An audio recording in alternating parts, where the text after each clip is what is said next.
Boa noite, começa agora o Jornal da RDC. Confira as principais notícias desta terça-feira. Presidente Jair Bolsonaro apresenta projeto de mudanças na Carteira Nacional de Habilitação. Após 5 anos, obras da Copa de 2014 continuam inacabadas na capital. No Chile, governador Eduardo Leite busca investimentos para o estado. A gente começa o Jornal da RDC de hoje falando sobre as mudanças que vão ocorrer na Carteira Nacional de Habilitação. O presidente Jair Bolsonaro esteve na Câmara dos Deputados para apresentar o projeto. O texto deve ser discutido pelos parlamentares nas comissões e precisa ser aprovado pela Câmara e pelo Senado. É uma satisfação estar aqui, por onde fiquei por 28 anos. Tive momentos muito felizes aqui dentro. E estar ao lado de vocês nos fortalece em nossa democracia. Obviamente, estamos vindo aqui apresentando um projeto e mexe com todo mundo. Aqui, quem não dirige, é dirigido. O projeto de lei muda trechos do Código Brasileiro de Trânsito, como a ampliação de 20 para 40 pontos, o limite para suspensão da CNH. Além disso, dobra o prazo para renovar a carteira, de 5 para 10 anos, para quem tem até 50 anos. Algo que chama a atenção de motoristas como a Rose. Mesmo que ela não se enquadre na idade limite, para ela, este é um tempo necessário para quem precisa atualizar a carteira. Primeiro, a vantagem financeira de não ter que pagar uma nova guia.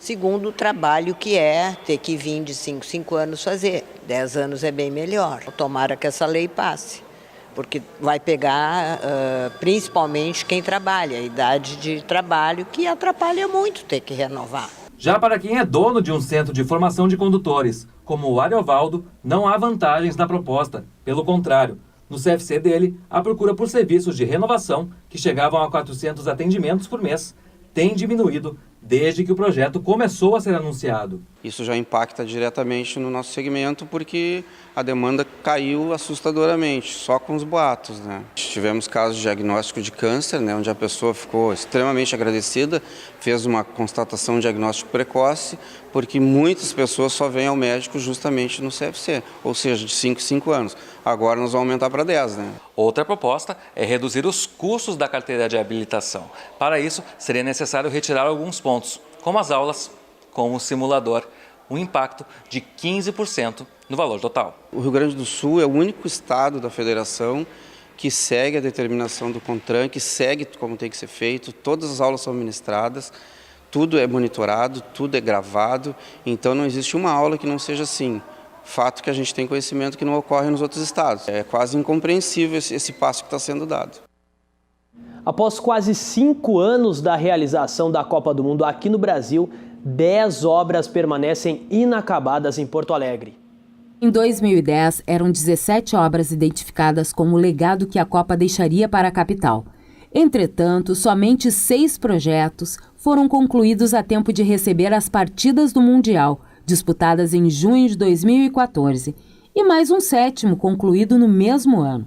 A Prefeitura pretendia gastar 351,27 milhões de reais em 2013. Com as 10 obras inacabadas, este valor subiu para 395,08 milhões em 6 anos. Aumento de 43,8 milhões, o que corresponde a 12% do que foi previsto. Os dados são da Secretaria Municipal de Planejamento e Gestão. Aqui na Avenida Ceará, um dos pontos mais críticos é na chegada à capital gaúcha, gerando transtornos no trânsito e também no comércio. O percentual de execução é de 96% e a previsão de conclusão da obra é para setembro deste ano. O transtorno é grande, tá? A gente perdeu muito em termos de faturamento também, porque é uma obra que se estende há 5 anos já, e agora a gente espera que por um período mais curto, que disseram que é para setembro, o próximo prazo, né, realmente seja concluído. Prejuízo nós tivemos vários, né, porque em função aqui da gente ter perdido grande espaço e também da troca das faixas, a gente acabou se prejudicando porque os clientes não têm onde estacionarem, a localização ficou ruim, horrível. e aí acaba influenciando tudo isso no nosso faturamento, né? Então, pra gente foi bem ruim mesmo. Então, esse tempo todo tá cada dia pior. Do outro lado da cidade, na Zona Sul, as obras da duplicação da Avenida Tronco, considerada uma das mais complexas por desapropriar famílias da região, foi dividida em 4 trechos e em torno de 37% foi executado. O prazo de conclusão para os trechos 1 e 2 é para julho de 2021 e para os trechos 3 e 4, julho de 2022. As obras da trincheira Anitta já estão com 95% executadas e a previsão de conclusão é ainda este mês. Na trincheira da Cristóvão Colombo, com colaboração dos moradores e empresários da região, uma etapa da obra foi concluída e entregue em maio deste ano, mas a previsão de conclusão final é só para abril de 2020. A Ernesto Neugebauer tem 63% das obras concluídas e o prazo estimado para entrega é novembro deste ano. O governador Eduardo Leite está no Chile buscando investimentos para o estado do Rio Grande do Sul. Um estado com localização privilegiada no Mercosul, mão de obra qualificada e aberto a novos investimentos. Assim foi apresentado o Rio Grande do Sul na abertura do seminário empresarial Oportunidades de Negócios entre Chile e Brasil, em Santiago, capital do país andino. Bom, essa missão no Chile ela começa pela iniciativa da própria Fiergs, a Federação da Indústria do Estado do Rio Grande do Sul, na relação com empresários chilenos para poder abrir espaço e mercado no Chile para a nossa indústria. E nós estamos aqui para apresentar a esses mesmos empresários e a outras empresas as oportunidades de negócios no Rio Grande do Sul. O consultor em política internacional, César Redel, destaca a importância da visita ao Chile e o potencial das relações internacionais para impulsionar a economia gaúcha. Nesse momento de fragilidade da economia do estado do Rio Grande do Sul e do próprio Brasil, qualquer alento ou esperança para as nossas indústrias é bem-fazejo. Nós precisamos realmente buscar oportunidades externas, né? Por isso que eu saliento que o Rio Grande do Sul, à esteira de outros estados, deveria buscar ainda mais uma intensificação nessa busca das oportunidades externas, né? O Ministério Público indicou ao STJ que o ex-presidente Lula poderá cumprir o restante da pena no semiaberto. Assunto para Guilherme Macalossi. Boa noite, Macalossi. Boa noite, Daniel. Prazer estar aqui novamente no Jornal da RDC. E sim, o Lula aparentemente parece estar comemorando aí uma maré positiva, mas eu, se fosse os petistas, pegava os fogos de artifício e deixava guardado. Porque não é bem assim. O MPF, que é o Ministério Público Federal, submeteu ao STJ uma recomendação. Também diminuiu a multa de 16 para 2 milhões de reais. Só que isso ainda precisa ser julgado, precisa ser acatado pelo STJ. E diz respeito a um dos processos do Lula. No caso do sítio, no caso do triplex, que já foi julgado em primeira, em segunda e em terceira instância. Mas o Lula enfrenta outros processos. Ele recentemente foi condenado também pelas reformas no sítio de Atibaia, que teriam sido recebidas como propina. Pois bem, nesse processo ele ainda está por ser condenado em segunda instância ou absolvido em segunda instância. A tendência, entretanto, pelo histórico do TRF4, aqui de Porto Alegre, é que ele seja condenado. Vale lembrar, quando o Lula foi condenado no caso do triplex, a sua pena subiu quando o processo foi para a segunda instância. Então, o TRF4 costuma ser uma corte muito densa em relação às sentenças que prescreve. A tendência é que ele eventualmente seja condenado. Se ele for condenado em mais um processo, como é cumulativo, não vai afetar o cumprimento da pena que ele atualmente está enfrentando. Ou seja, é bem possível que ao longo de 2019, o Lula, mesmo que tenha esta pena transformada para uma pena de semiaberto, continue em regime fechado, porque com a condenação em segunda instância do caso do sítio, ele vai ter um incremento no total da sua pena. E daí ele vai continuar lá em Curitiba, né, vendo o sol nascer quadrado. Perfeito.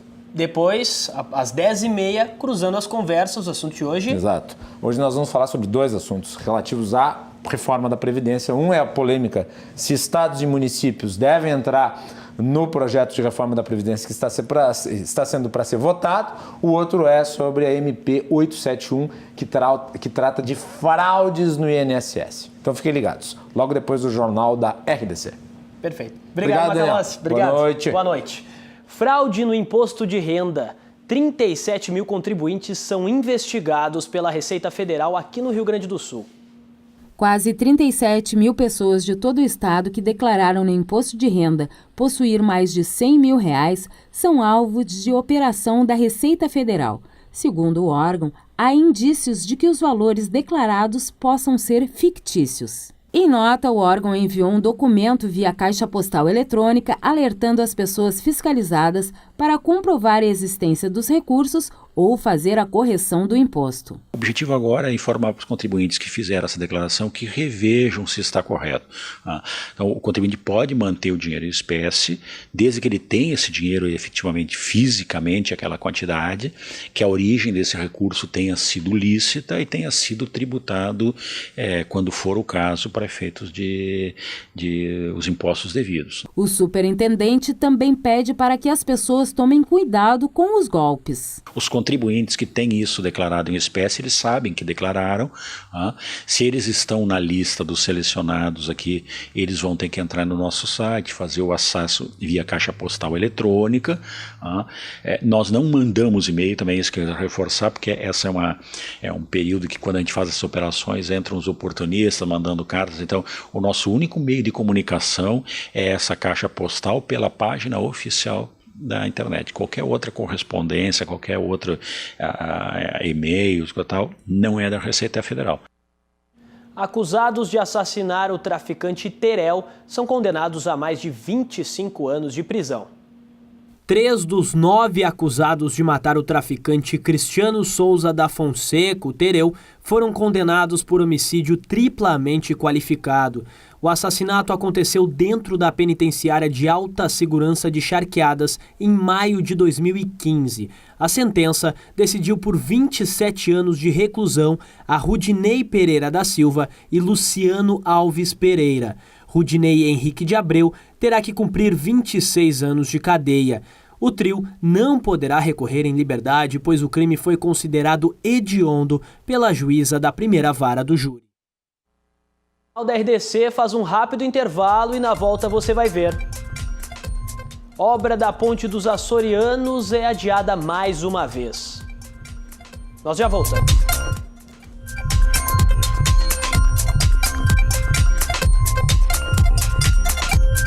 A conclusão das obras de revitalização do Largo Açorianos na região central de Porto Alegre foi adiada mais uma vez.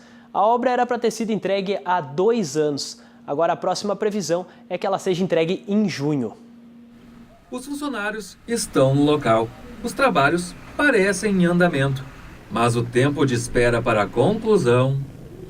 As obras começaram em janeiro de 2016. E a primeira data de entrega estava prevista para pouco mais de um ano depois, em maio de 2017. Houve atraso e transferência para 9 meses depois, em fevereiro de 2018, após junho, dezembro e março de 2019. A última data prevista era maio deste ano, o que foi postergado para junho. Em nota, a Secretaria Municipal do Meio Ambiente e Sustentabilidade diz que o novo atraso ocorreu porque a empresa contratada, a Elma Eletromontagens, solicitou mais 29 dias para a conclusão dos trabalhos. O motivo teria sido o grande volume de chuvas do mês de maio, o que teria atrapalhado o andamento das obras. Segundo a Prefeitura, faltam menos de 5% para a entrega do largo. Ainda é preciso finalizar arquibancadas, pavimentação, equipamentos, instalações hidráulicas, iluminação pública e plantio de grama. Enquanto isso, o custo só aumenta. Em janeiro de 2016, a previsão da Prefeitura era gastar quase R$ 4.700.000. 2 anos e meio depois, os serviços passaram para 5 milhões. Já em fevereiro de 2019, o valor foi reajustado para mais de R$ 5.200.000, um aumento de mais de R$ 700.000 desde o início. Isso aqui é uma obra que se é feita no Japão faz em 60 dias. Os caras estão demorando 3 anos só para cobrar. sem-vergonhismo é muito grande no país. E quem trabalha no entorno das obras vê problemas no trânsito. Ele para bastante buzina, mas acho que por causa das obras, né? Para os motoristas não é legal. Para quem aguarda o transporte público, a situação varia. Ontem foi bem tranquilo, mas hoje está bem confuso. Mas mesmo com os atrasos, a esperança é que a revitalização atraia bastante movimento para a região. Para mim não atrapalha o comércio aqui, porque as pessoas continuam passando, né? Eu acho mais que atrapalha realmente quem precisa circular, atravessar para o outro lado da perimetral, ali para o centro administrativo. Mas para mim aqui deve melhorar, inclusive depois que vai se tornar um ponto turístico, né? Então eu acho que vai ficar bem legal depois de pronto, né? Estão abertas as inscrições para o SISU 2019. Até o final de semana, 59 mil vagas estarão disponíveis nas instituições de ensino de todo o país. Só no Rio Grande do Sul, mais de 3 mil vagas serão disponibilizadas pelo Sistema de Seleção Unificada. Até sexta-feira, os candidatos que prestaram o Enem no ano passado e não zeraram a redação podem realizar a inscrição. Para se inscrever, basta acessar a página do SISU na internet com o documento de inscrição do Enem 2018 e a senha mais atual. As inscrições são gratuitas. Agora é hora da previsão do tempo. Em algumas cidades da Serra, a temperatura mínima chegou a ficar perto dos 4 graus. Vamos ver como ficam as temperaturas em algumas regiões do estado para esta quarta-feira. Em Esteio, na região metropolitana de Porto Alegre, sol com algumas nuvens e tempo sem chuva, mínima de 10 e máxima de 22 graus. Em Sapiranga, no Vale dos Sinos, o sol também aparece entre nuvens e o tempo fica sem chuva, mínima de 9 e máxima de 22 graus. Em Pelotas, no sul do estado, os termômetros variam entre 9 e 23 graus. O dia tem sol entre nuvens. No centro do estado, em Santa Maria, a chuva não aparece e o dia também é de sol entre nuvens, mínima de 9 e máxima de 22 graus. Em Caxias do Sul, na Serra Gaúcha, dia de sol com aumento de nuvens a partir da tarde, mínima de 6 e máxima de 17 graus. Agora é hora de futebol. A dupla Grenal treinou nesta terça-feira visando mais uma rodada do Campeonato Brasileiro. Vamos ver o comentário de Ribeiro Neto. Pois, meus amigos, eu sei, essa semana, sem jogos da dupla Grenal na quarta-feira, sempre fica aquele vazio, né? Hoje estava tendo aí a Copa do Brasil com o Flamengo e Corinthians, amanhã tem seleção brasileira, mas ninguém quer saber disso, né?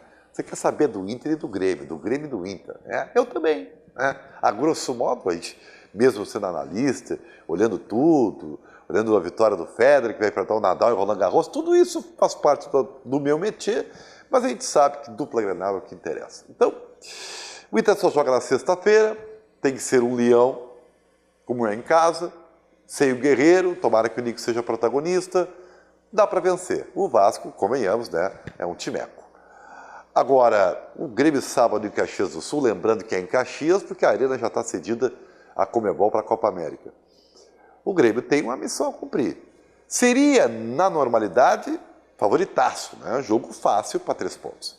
Mas a atual fase do Grêmio não indica nada disso. Espero que esses dias aí o Renato tenha sentado o pezinho no chão, esquecido um pouco o discurso, às vezes, ufanista, meio megalomaníaco, meio... Enfim, tudo bem, Renato. Mas agora, campo de jogo, time e bola dentro do gol. O Grêmio precisa mais do resultado de qualquer outra coisa, porque senão essa bola que está queimando cresce cada vez mais. E aí fica perigoso. É ou não é? Um projeto educacional rotativo itinerante que começou na Argentina chega ao Brasil. O objetivo é ensinar a população sobre criptomoedas. Já são mais de 10 mil quilômetros de estrada, passando pela Argentina, Chile, Bolívia, Paraguai e Uruguai. Após um ano do lançamento, o projeto La Bitcoineta, organizado pelas ONGs Bitcoin Argentina e Bitcoin América Latina, chega ao Brasil. O grupo está aqui em Porto Alegre para conversar com a população. E é nessa van, batizada como Bitcoineta, que esse grupo de argentinos viajam por toda a América Latina, levando conhecimento sobre as criptomoedas. Segundo Ariel, integrante do projeto, a maior importância da van itinerante é levar ensinamentos sobre essa nova tecnologia para as regiões mais afastadas. E para isso são organizados encontros e palestras com empresários e público em geral. Para os bitcoiners, como assim se denominam, a moeda digital, que já movimenta bilhões de dólares por dia, está cada vez mais próxima de mudar o sistema financeiro. A proposta do Bitcoin é solucionar vários problemas que nós temos hoje com as nossas atuais moedas. As nossas moedas, elas são controladas pelo governo, tem que ter intermediário, como por exemplo o banco. O Bitcoin não. O Bitcoin ele é descentralizado. Como isso vai mudar o mundo, literalmente vai mudar o mundo, porque vai quebrar o sistema financeiro atual. De Porto Alegre, a Bitcoineta viaja para Caxias do Sul e em seguida vai rumo ao Uruguai. O Jornal da RDC fica por aqui. Mais notícias amanhã ao meio-dia no Rio Grande em Movimento. A seguir você fica com o Cruzando as Conversas. Boa noite e até amanhã.